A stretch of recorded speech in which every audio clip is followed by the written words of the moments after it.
हे बघा, लक्ष द्या, पेट्रोलचा कुठलाही शॉर्टेज नाहीये.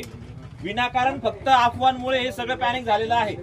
तुम्ही रोज जेवढं टाकतात तेवढं टाकलं तर काहीच प्रॉब्लेम नाहीये. पण तुम्ही आज काय केलंय, अफवांच्या भरोशाने ते गाडीत पण फुल करताय, टँकर आपलं ते सोबत ड्रम आणताय, बकेटी आणताय. साहजिकच शॉर्टेज दिसणार आहे. शॉर्टेज कुठेही नाहीये, फक्त तुम्हीच काय करतात, पॅनिक सिच्युएशन क्रिएट करतात. सगळ्यांना सूचना आहे, कुठेही पेट्रोल डिझेलचा शॉर्टेज नाहीये. फक्त तुम्ही ज्या ठिकाणी रोज 100-200 टाकतात त्या ठिकाणी आज 500चं गाडीत टाकतात. परत 5 लिटरची घरून कॅन घेऊन यायला लागलेत आणि तुम्ही जास्त गर्दी करायलेत. त्याच्यामुळे या ठिकाणी असं वाटतंय की पेट्रोलचा शॉर्टेज आहे. पेट्रोलचा शॉर्टेज नाहीये.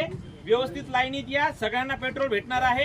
तुम्ही गर्दी केली तर पेट्रोल पंपवाले पण काय होत आहेत, पॅनिक होत आहेत आणि विनाकारण मग इथे गोंधळ वाढतोय आणि लोकांमध्ये खोटे चुकीच्या पद्धतीचे व्हिडिओज काय होतात, व्हायरल होत आहेत आणि त्या व्हिडिओचा आधार घेऊन परत अफवा पसरतात की पेट्रोल संपलंय, डिझेल संपलंय, गर्द्या होत आहेत किंवा शॉर्टेज होतोय. शॉर्टेज नाहीये.